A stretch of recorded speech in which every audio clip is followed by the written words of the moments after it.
Assalomu alaykum, hurmatli brifing ishtirokchilari.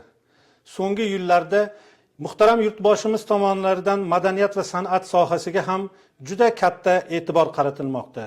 Madaniyat markazlari tubdan o'zgarib, yangi zamonaviy qiyofa kasb etmoqda.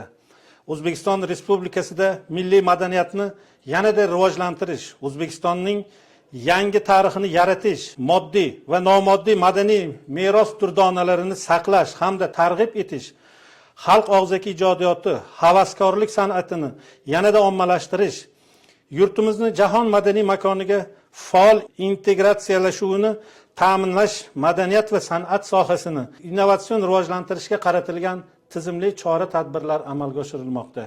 Bugungi kunda Uychi tumanida 6 ta madaniyat markazi, bitta bolalar musiqa va san'at maktabi, bitta ko'zi ojizlar maxsus kutubxonasi hamda bitta madaniyat va istirohat bog'i faoliyat ko'rsatmoqda.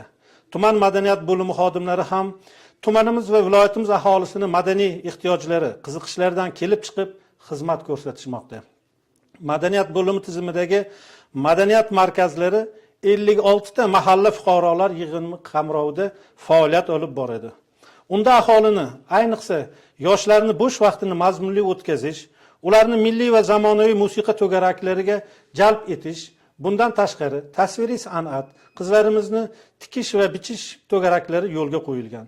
Joriy yilning 1-choragida tuman madaniyat bo'limi tomonidan 55 ta madaniy ma'rifiy musiqiy tadbirlar o'tkazildi. Unda 10 ming nafardan ziyod aholi va yoshlar qamrab olindi.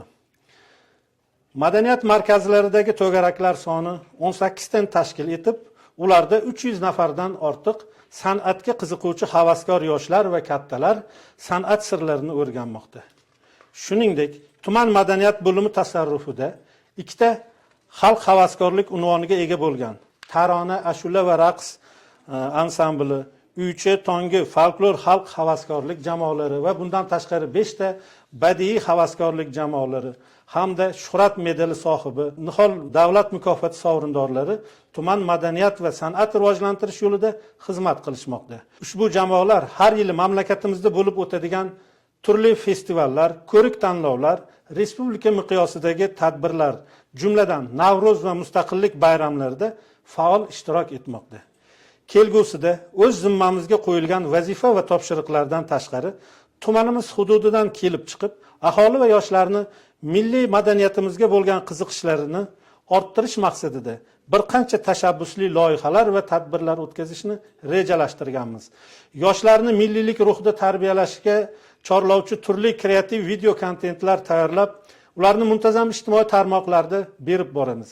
Tumanimizda yashab ijod qilgan san'atkorlar sulolalari bilan 3 avlod uchrashuvlarini o'tkazish, madaniyat markazlarida faoliyat olib borayotgan to'garaklar o'rtasida tanlovlar o'tkazish shular jumlasidandir.